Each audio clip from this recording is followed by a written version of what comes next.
The Lemonade War, Chapter 4. Partnership. Partnership. Noun. Two or more people pooling their money, skills, and resources to run a business, agreeing to share the profits and losses of that business. Jesse had been waiting for this moment, the moment when Evan would see their lemonade stand, see the wonderful decorations they'd made, see the crowds of people waiting in line, see Megan Moriarty standing by her side. He would see it all and be so impressed. He would think to himself, wow, Jessie is one cool kid. She sure knows how to run a lemonade stand right. And then he'd jog over and say, hey, can I help out? And Jessie would say, sure. We were hoping you'd come over. And it would be like old times. So why hadn't it worked out like that? With one part of her brain, Jessie continued to take money from customers and make change. That was the part of her brain that worked just fine.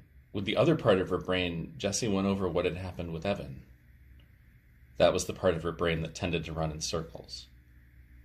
She and Megan were selling lemonade. Business had been good. Then Mrs. Polly, a neighborhood mom, walked up. She had a bunch of kids in her backyard running through the sprinkler, and now they wanted 12 cups of lemonade. 12! It was the biggest sale of the day. Megan got cracking, pouring the lemonade, and Jessie took the 6 singles that Mrs. Polly handed her. All the kids from Mrs. Polly's backyard were chanting, lemonade, lemonade, lemonade. A fly buzzed by Jessie's ear. They had been having a problem with flies because of the sticky lemonade spills on their stand, and she cocked her head to one side to shoo it, since her hands were busy with the money, and that's when Jessie looked up and saw Evan standing there, staring. So she smiled. But he didn't smile back. So she waved, even though she had all that money in both hands. She waved so he'd know that she was happy to see him. And then he stalked off, all stiff-legged and bristly. And she never got to say, sure, we were hoping you'd come over, like she'd rehearsed in her head. And just then, Tommy Polly, who was 2 years old, pulled down his bathing suit and peed right on the lawn. And Megan laughed so loud that Jessie was sure you could hear it all over the neighborhood. That's what had happened. That's exactly what had happened. But Jessie knew something else entirely had happened, and she didn't get it. The way she didn't get a lot of things about people. All she knew was that the sight of Evan walking away from her for the second time that day, made her feel so sad and alone that she just wanted to run home into her room and curl up on her bed with Charlotte's Web. Hey, Madam Cashier, said Megan, nudging her. You're falling behind. Ring 3 for this lady and 1 for this kid here. Jessie turned away from the retreating figure of Evan. That's $1.50, she said to the woman standing in front of her. She took the $5 bill the woman was holding out and made change from her lockbox, focusing all her energy on the part of her brain that worked just fine. It's true that when Evan had first walked out of the garage, Jessie had banged up to her room and tried to think of every way possible that she could make his life a living misery.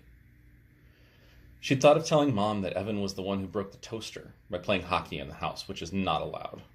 She'd thought of taking back every one of their CDs from his room, even though she knew that would mean she'd have to give back all of his CDs. She'd even thought of putting peanut butter in his shoes. This was something she'd read in a book, and she loved to imagine that moment of horror when he'd think he'd somehow gotten dog dew inside his shoes. But when these ideas had finished bouncing around her brain, and when her breathing had returned to normal and her fists weren't clenched at her sides anymore, she knew that what she really wanted was to get the old Evan back. The one who was so much fun to be around, the one who helped her out of every jam. Like when she ate all the Lorna Doones that Mom had set aside for the Girl Scout meeting, and Evan had ridden his bike to the 7-Eleven and bought a new package before Mom even noticed. Or when she accidentally, well, not accidentally, but how was she supposed to know, picked the red flowers in Grandma's garden that were a hybrid experiment. And Evan had said they'd both done it so that Grandma's disappointment was spread around. Or the time that Jessie had smashed the ceramic heart that Daddy had given her because she was so mad that he had left them.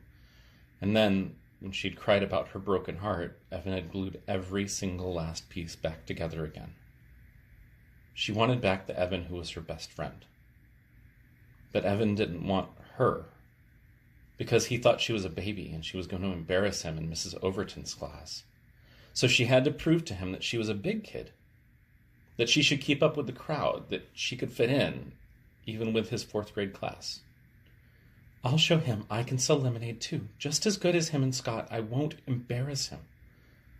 So Jessie got down to business. She knew she needed a partner. From past experience, she'd learned that having a lemonade stand alone wasn't considered cool. It was considered pathetic. And her partner would have to be a 4th grade girl, because that's what this was all about, showing she could fit in with the 4th graders. So the question was, who? It had to be a girl who lived in the neighborhood, or at least close enough to bike to her house. And it had to be someone that Jessie had talked to at least once.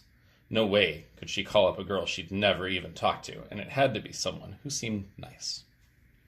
The last part was a problem, because Jessie knew that she often thought people were nice and then they turned out to be not nice.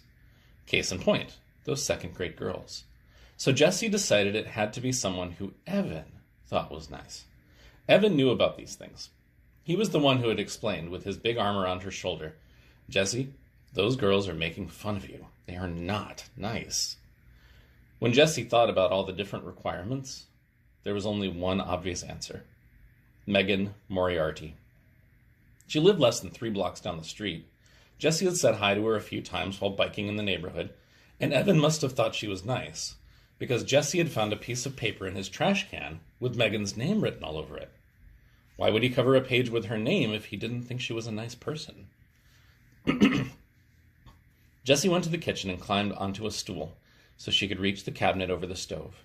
She took down the school phone book and looked through the listings for both of last year's 3rd grade classes. No Megan Moriarty. Duh, Jessie remembered. She'd moved in halfway through the school year. With a sinking heart, Jessie checked the town phone book. No Moriarty family listed on Damon Road. "Okay," said Jessie, slapping the phone book shut and putting it back in the cabinet over the stove. "Time for Plan B." Jessie went to the hall closet and got out her backpack, which had been hanging there empty since the last day of school. Inside, she put 3 cans of frozen lemonade from the freezer and her lockbox full of change. She put the $10 bill, still paper-clipped to last year's birthday card from her grandmother, in her top desk drawer. Then she went to the garage, strapped on her helmet, and rode off on her bike. As she left the driveway, she could see Evan and Scott's lemonade stand on the corner, but she was careful not to make eye contact. She didn't want to talk to Evan until she was ready to, ta-da, impress him. Her heart leapt when she imagined him ditching Scott to be with her. Megan's house was so close that Jessie got there in less than 30 seconds. And less than 30 seconds wasn't nearly long enough for her to plan what she was going to say. So she rode back and forth in front of the house about 15 minutes trying to find the right words.